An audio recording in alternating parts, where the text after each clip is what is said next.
Hello friends. आज हम बात करेंगे कि किस तरह हम सिस्टमेटिकली इन्वेस्टमेंट करके अपने फ्यूचर को एक ब्राइट कर सकते हैं, फाइनेंशियली स्ट्रांग कर सकते हैं। मैं आपसे किसी पर्टिकुलर फील्ड में इन्वेस्टमेंट की बात नहीं करूंगा कि आपको एफडी में इन्वेस्ट करना है या म्यूचुअल फंड में एसआईपी करनी है स्टॉक में। बट मैं आपको यहाँ पर शो करूंगा कि अगर आप एक स्मार्ट प्लानिंग करते हैं, एक काफ़ी अच्छी फाइनेंशियल प्लानिंग करते हैं, तो आफ्टर 4 इयर्स आप हर साल एक फॉरेन टूर कर सकते हैं। और अगर आपकी मतलब जिस हिसाब से आप सेविंग कर सकते हैं, इन्वेस्टमेंट कर सकते हैं, उस पर भी डिपेंड करेगा। बट अगर हम एक रीजनेबल प्लानिंग करें तो आफ्टर 5 इयर्स आप हर साल एक फॉरेन टूर कर सकते हैं, आप अपनी मनपसंद कार खरीद सकते हैं without without having any loan.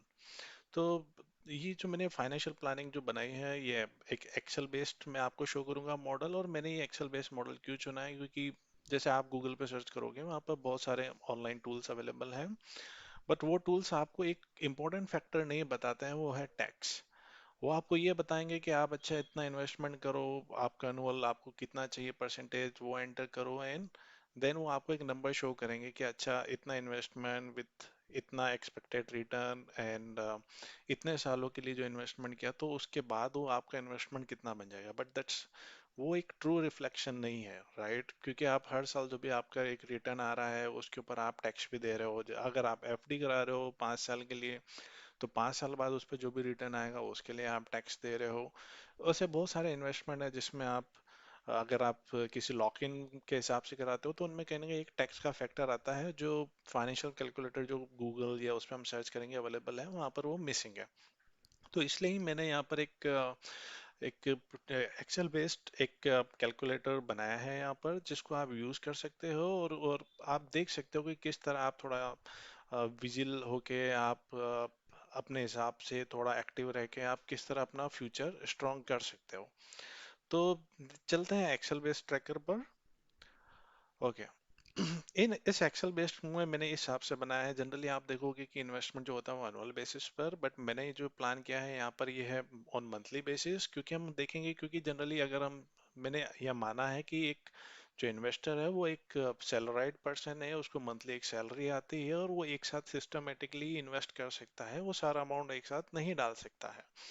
तो मैं यहाँ पर आपको बताऊंगा कि जैसे अगर मैंने यहाँ पर मंथली, मैं मान के चलता हूँ कि मेरी सैलरी अगर 1 लाख रुपए है, उसमें से मैं अगर 10,000 रुपये बचाता हूँ, मतलब मेरी जो सेविंग या इन्वेस्टमेंट कैपेसिटी वो 10,000 रुपये की है, तो मैं यहाँ पर उस 10,000 रुपये को यूज़ करूँगा। एंड देन मैं उस पर एक एक्सपेक्टेड रिटर्न मान के चलूंगा, एंड देन हम पूरी कैलकुलेशन देखेंगे किस तरह मेरे पास हर साल पैसा आएगा। लेकिन उससे पहले ये देखना जरूरी है कि मैंने ये जो कैलकुलेटर बनाया है ये 5 इयर्स के हिसाब से है, कि 5 साल में अगर मैं सिस्टमेटिक इन्वेस्टमेंट करता जाता हूँ, थोड़ा शेयर से कमाता हूँ, थोड़ा प्रॉपर्टी से कमाता हूँ, थोड़ा एफडी से कमाता हूँ, उस हिसाब से अगर मैं प्लानिंग करके चलता हूँ और मुझे ऑन द एवरेज मंथली मेरे को कुछ रिटर्न आता है, तो मेरा पूंजी या मेरा इन्वेस्टमेंट किस तरह बढ़ रहा है, राइट? तो अगर मैं ये मान के चलता हूँ कि आज मैं किसी स्कीम में जो भी मेरे पास ऑनलाइन एलआईसी कराता हूँ या कुछ भी, अगर मैं हर महीने 10,000 रुपये अगर उसमें डाल सकता हूँ और पूरा साल में उसमें 10,000 रुपये डालता हूँ, तो मैं यहाँ पर एंटर कर देता हूँ 10,000 रुपये। और यही 10,000 रुपये मेरे को पूरे साल में मेरे पास 10,000 रुपये में इन्वेस्ट कर सकता हूँ। मैंने यहाँ पर फाइनेंशियल ईयर की कैलकुलेशन ली है, क्योंकि जनरली हमारा वो टैक्स की कैलकुलेशन के लिए वो आसानी रहेगी। तो मैंने माना कि अगर मैंने हर साल 10,000 रुपये यहाँ पर इन्वेस्ट किया, तो पूरे साल में मिला के मैं 1,20,000 इन्वेस्ट करता हूँ। और लेकिन इस इन्वेस्टमेंट पर, क्योंकि मैंने मंथली मॉडल बनाया, तो इस इन्वेस्टमेंट पर मुझे क्यूमुलेटिव अमाउंट यहाँ पर एक मिलता है कि मैंने 10,000 जब जब सेविंग किया था, तो पहले महीने में मेरे पास 10,000 रुपये थे, अगले महीने फिर मई में अगेन मैंने 10,000 रुपये किए, तो मेरे पास ओवरऑल अमाउंट 20,000 हो गया। नेक्स्ट मैंने इस तरह 10,000 किया, तो मेरा ओवरऑल इन्वेस्टमेंट, तो मेरा इन्वेस्टमेंट बढ़ता जा रहा है, इसलिए मैं उसको, मैंने बोला है उसको एग्रीगेट अमाउंट।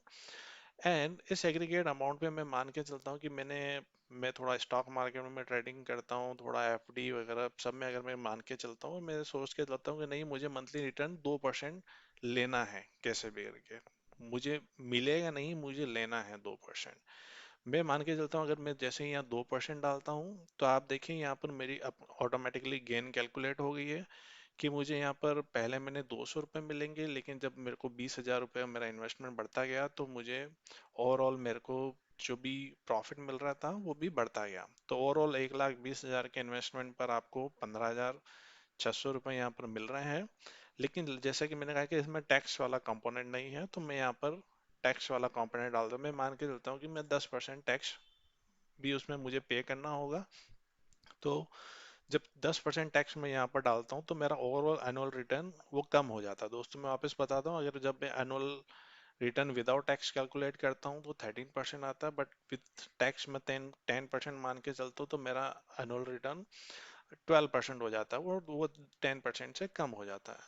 बट अब इसके बाद देखिए दोस्तों, ये मेरा पहला साल हो गया जिसमें मैंने 1,20,000 रुपये ऐड किए और उस हिसाब से मुझे 15,600 रुपये मुझे मिले।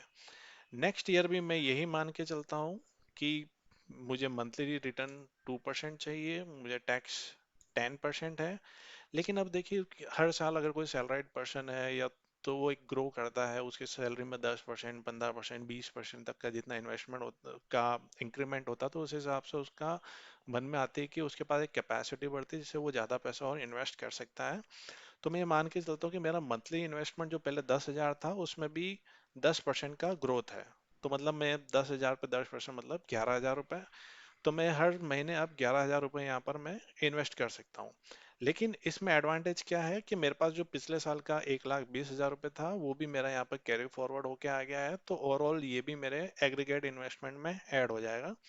तो पिछले साल का 1,20,000 रुपये, इस साल का 11,000 रुपये, ओवरऑल 1,31,000 रुपये, और फिर जैसे जैसे 11,000 रुपये ऐड होते जाएंगे वो मेरा यहाँ पर गेन में ऐड होता जाएगा। तो अगेन अगर मैं इस पे आऊँ और 2% का रिटर्न में मान के चलता हूँ कि मैं 2% का रिटर्न ले सकता हूँ मार्केट से, एंड 10% का मुझे टैक्स भरना है, तो ओवरऑल मेरा एनुअल रिटर्न 16% हो जाता है। तो देखिए लास्ट ईयर 12% रिटर्न आया था, बट इस बार 16% रिटर्न आया है। अगर मैं यही नंबर में यहाँ पर अगर पेस्ट करता हुआ चलता हूँ, इसको मैं यहाँ से इसके आगे भी मैं इसी तरह की प्लानिंग करता हूँ कि मुझे 2% का ही रिटर्न चाहिए, टैक्स मेरा 10% ही रह रहा है, एंड मंथली इन्वेस्टमेंट को मैं 10% से बढ़ाता हूँ। तो मेरा आगे से आगे आप देखोगे कि पहले साल मैंने जहाँ पर 15,600 रुपये रिटर्न लिया था ओवरऑल गेन आफ्टर टैक्स, तो यहाँ पर वो मेरा सीधा 3 फोल्ड हो गया और यहाँ पर मुझे 45,000 रुपये लगभग 46,000 रुपये लगभग यहाँ पर मिल रहा है। देन अगेन इंक्रीज होके वो 80,000 रुपीज तक यहाँ पर हो गया। तो इसी तरह अगर मैं आगे चलता जाता हूँ तो मैं आपको बताता हूँ कितना रुपया हो रहा है अब। अगेन यहाँ पर देखिए दोस्तों, मैंने क्या यहाँ पर जो भी मंथली रिटर्न है उसको कांस्टेंट रखा है, बट ऐसा नहीं होता है, मार्केट में थोड़ा फ्लक्चुएशन भी आता है, पर्सन अपने एक्सपीरियंस से सीखता भी है, तो उस हिसाब से भी उनका जो ओवरऑल रिटर्न है वो बढ़ सकता है।